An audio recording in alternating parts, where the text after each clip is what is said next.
মানুষ এত ক্রুয়েল, হয়তো আমি একটা বাটি দিয়ে রেখেছি, মানে এটা পথ কুকুরদের বাচ্চাদের খাবার জন্য পানি ঢেলে রেখে গেছি, ওই পানিটা ওই পাত্রটা নাই, পরে আমাকে ওখানে লিখে দিতে হয়েছে এটা কুকুরের পানি, ধরবেন না।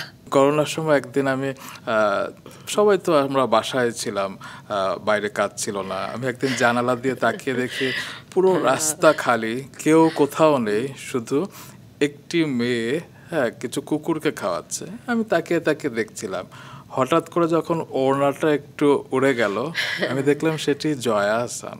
ও মাই গড!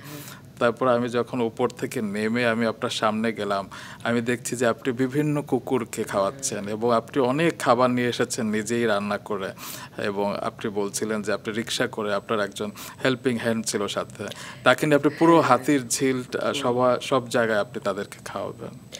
হ্যাঁ, মানে যতটুকু আমি কাভার করতে পারতাম। আমি করোনার সময়টা তো খুব টাফ, মানে আমি জানিও না কবে এটা শেষ হবে।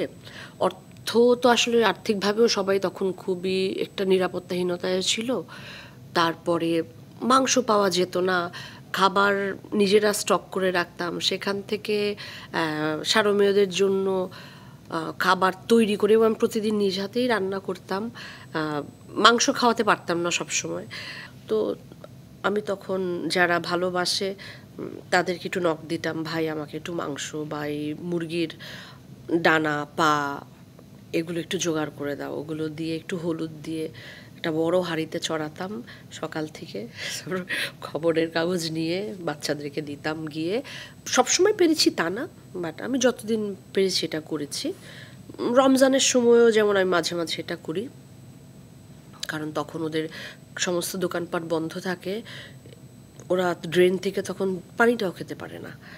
এটা আবার খুব অদ্ভুতভাবে আমি যেরকম আমি অনেক মানুষকে দেখেছিও তারা পাগলের মতো করে, আমাকে দেখে ইন্সপায়ার হয়ে করেছে, আবার অনেককে দেখেছি মানুষ এত ক্রুয়েল, হয়তো আমি একটা বাটি দিয়ে রেখেছি, মানে এটা পথ কুকুরদের বাচ্চাদের খাবার জন্য পানি ঢেলে রেখে গেছি, ওই পানিটা ওই পাত্রটা নাই, পরে আমাকে ওখানে লিখে দিতে হয়েছে এটা কুকুরের পানি, ধরবেন না।